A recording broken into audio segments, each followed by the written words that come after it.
मेरे क्लास 12 के प्यारे बच्चों, तो आज मैं लेकर के आ गया हूँ आप जो 14 फरवरी को इतिहास का पेपर है उसका VBI क्वेश्चन। ठीक है, तो आप लोग बिना वीडियो को स्किप किए हुए पूरा देखिएगा। ठीक है, नहीं तो आप अगर एक क्वेश्चन भी स्किप कर देते हो तो आपके मार्क्स जाने के चांसेस बढ़ जाते हैं। ठीक है, तो आप लोग क्वेश्चन को मिक्स मत जो है क्वेश्चन को मिस मत कीजिएगा, सारा क्वेश्चन देखिएगा वीडियो को बिना स्किप किए हुए मेरे प्यारे बच्चों। ठीक है, ताकि आप लोग को जो 12 का जो एग्ज़ाम है उसमें आप 80% प्लस मार्क्स ला सकते हो। ठीक है, तो चलिए हम लोग शुरू करते हैं। और अगर आप चैनल पे नए हो तो चैनल को सब्सक्राइब कर लीजिएगा मेरे प्यारे बच्चों। ठीक है, चलिए चूँकि यहाँ हर चीज़ की तैयारी करवाई जाती है। चलिए हम लोग देख लेते हैं क्वेश्चन में हमसे क्या पूछा गया है।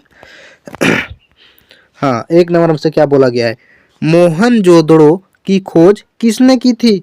तो मोहनजोदड़ो की जो खोज थी वह दयाराम साहनी ने की थी। ठीक है मेरे प्यारे बच्चों, चलिए क्वेश्चन नंबर दूसरा हमसे क्या बोला गया है, डाकयार्ड आनी गोदीवाड़ा का अवशेष किस नगर से प्राप्त हुआ? तो किस नगर से प्राप्त हुआ था मेरे प्यारे बच्चों? तो ये जो था ये लोथल से प्राप्त हुआ था। ठीक है, कहाँ से हुआ था? लोथल से प्राप्त हुआ था। ऑप्शन नंबर डी बिल्कुल करेक्ट आंसर हो जाएगा।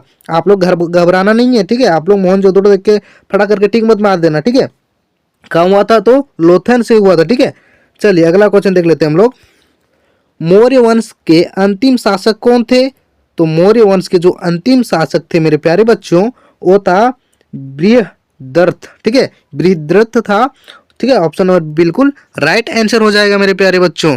चलिए 4 नंबर हमसे क्या बोला गया है, अर्थशास्त्र की रचयिता कौन थे? तो जो अर्थशास्त्र के रचयिता थे वो थे हमारे कौटिल्य। ठीक है, कौटिल्य था। ठीक है, वो था अर्थशास्त्र के रचयिता था। ठीक है, चलिए अगला क्वेश्चन देख लेते हैं हम लोग। क्वेश्चन नंबर 5 हमसे क्या बोला गया है, मृतकों का टीला किसे कहा जाता है? तो जो मृतकों का टीला है वो मोहनजोदड़ो को कहा जाता है मेरे प्यारे बच्चों। ठीक है, चलिए क्वेश्चन नंबर 6 हमसे क्या बोला गया है कि हड़प्पा नगर की खोज किस वर्ष हुई? तो हड़प्पा जो नगर की खोज थी वह 1921 में हुआ था मेरे प्यारे बच्चों। ऑप्शन नंबर ए बिल्कुल करेक्ट हो जाएगा। ठीक है, चलिए ऑप्शन नंबर ए बिल्कुल करेक्ट हो जाएगा। क्वेश्चन नंबर 7 हमसे क्या बोला गया है, सिंधु घाटी सभ्यता में नृत्य करते हुए लड़की की मूर्त किस स्थान से प्राप्त हुई थी मेरे प्यारे बच्चों? तो वो जो था उसका कहाँ हुआ था? तो वो हमारा हुआ था मोहनजोदड़ो। ठीक है, मोहनजोदड़ो जो स्थान है वहां से प्राप्त हुई थी। चलिए अगला क्वेश्चन देख लेते हैं लोग। क्वेश्चन नंबर 8, मौर्य साम्राज्य की स्थापना किसने की थी?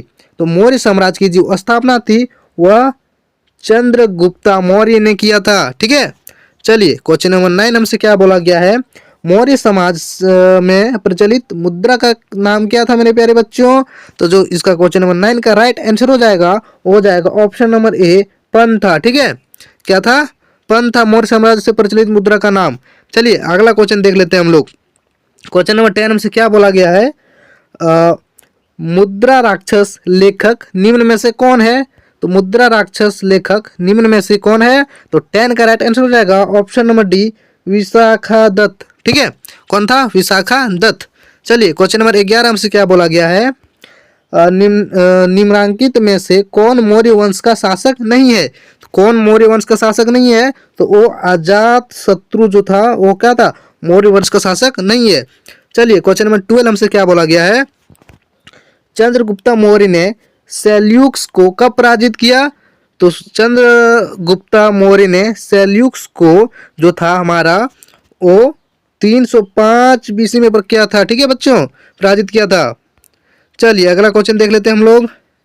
14 हमसे क्या बोला गया है, बुद्ध के पूर्व जन्म की कथाएं निम्नलिखित में से, एक सेकंड, हाँ, निम्नलिखित में से किस में संगलित है?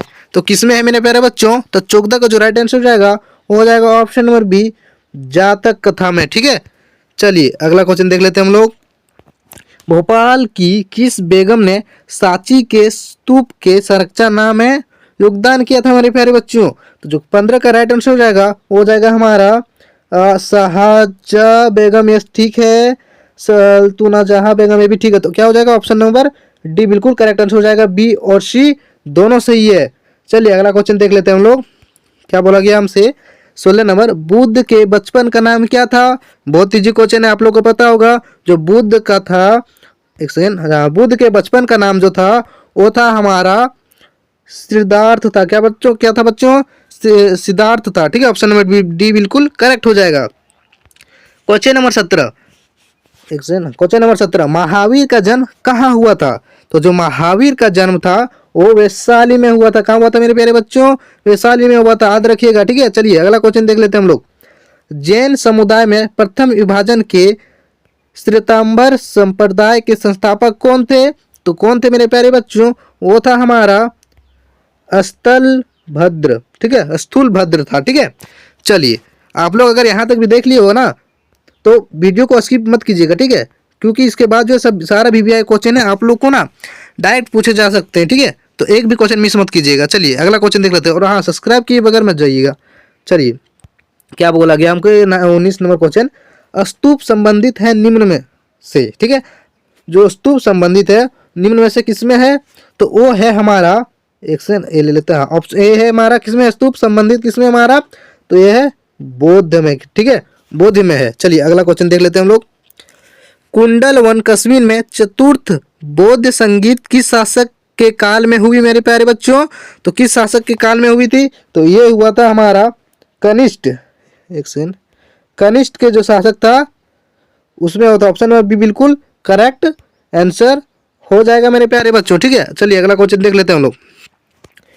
सूफी परंपरा में पीर से क्या अर्थ है?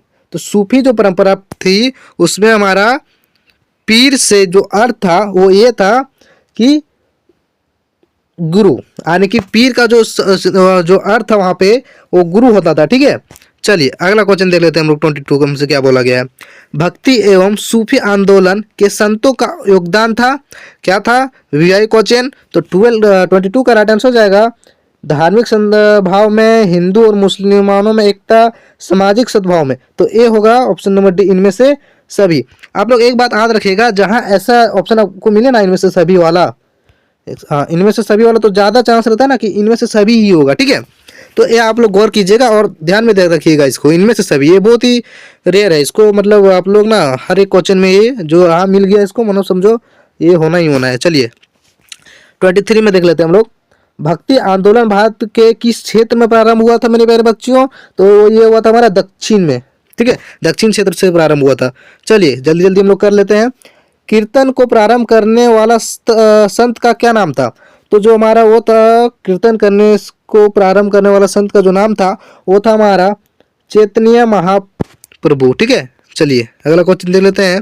25, निजामुद्दीन औलिया किस सूफी सिलसिले में संबंधित है? तो किस सूफी सिलसिले से संबंधित है? तो वो है हमारा चिश्ती। क्या है? चिश्ती से संबंधित है। चलिए अगला क्वेश्चन देख लेते हैं हम लोग। तालवंडी किसका जन्म स्थान था मेरे प्यारे बच्चों? तो ये हमारा था नानक का। किसका था? नानक का था। चलिए क्वेश्चन नंबर 27, किस काल में प्रशासन में न्यायकार व्यवस्था एवं आयंगार व्यवस्था प्रचलित थी? तो वो थी विजयनगर काल में। ठीक है, चलिए 28 देख लेते हैं हम लोग। 1565 ईस्वी में कौन सा प्रसिद्ध युद्ध हुआ? कौन सा प्रसिद्ध युद्ध हुआ था मेरे प्यारे बच्चों 1565 में? तो वो हुआ था हमारा तालीकोटा का युद्ध। कौन युद्ध हुआ था? तालीकोटा का युद्ध हुआ था 1565 ईस्वी में। चलिए अगला क्वेश्चन देख लेते हैं हम लोग। विजयनगर साम्राज्य की स्थापना कब हुई थी मेरे प्यारे बच्चों? तो विजयनगर की जो साम्राज्य की स्थापना हुई थी वो हुई थी हमारा 1336 ईस्वी में हुई थी। ठीक है, चलिए 30 नंबर से क्वेश्चन देख लेते हैं हम लोग। क्या बोला गया है? कृष्ण देव राय किस साम्राज्य के राजा थे? तो जो कृष्ण देव राय थे वो हमारे विजयनगर साम्राज्य के थे। ठीक है, के राजा थे वहां के। चलिए अगला क्वेश्चन देख लेते हैं हम लोग। 31, प्रसिद्ध ऐतिहासिक स्थल हम्पी किस जिले में स्थित है? तो वो है हमारा बेल्लारी। ठीक है, बेल्लारी जिले में स्थित है। चलिए कृष्ण देव राय दरबार में अष्ट दिग्गज कौन थे? तो वहां के जो थे हमारा अष्ट दिग्गज जो थे वो थे हमारा 8 तेलुगु कवि। ठीक है, चलिए याद रखिएगा अभी भी क्वेश्चन है। 33 हमसे क्या बोला गया है? विजयनगर की स्थापना किसने की थी? तो जो विजयनगर की स्थापना की थी वो की थी हमारे हरिहर एवं बुक्का ने की थी। ठीक है, चलिए अगला क्वेश्चन क्या हमसे बोला गया है, अकबर नाना की रचना किसने की थी मेरे प्यारे बच्चों? तो अकबर जो नाना थी उसकी रचना की थी हमारे अबुल फजल ने की थी। ठीक है, चलिए 35 देख लेते हैं हम लोग। प्रथम पानीपत का युद्ध कब लड़ा गया था मेरे प्यारे बच्चों? तो जो प्रथम पानीपत का युद्ध था, वीवीआई क्वेश्चन है, याद रखिएगा इसको, कब लड़ा गया था? 1526 ईस्वी में लड़ा गया था। ठीक है, प्रथम पानीपत का युद्ध। चलिए 36 हम लोग देख लेते हैं। आइन ए अकबरी कितने भागों में विभक्त है? तो ये जो हमारा है ये है 5 भागों में विभक्त है मेरे प्यारे बच्चों। ठीक है, चलिए अगला क्वेश्चन देखते हैं। अकबर का वित्त मंत्री कौन था? कौन था मेरे प्यारे बच्चों? ये था हमारा टोडरमल।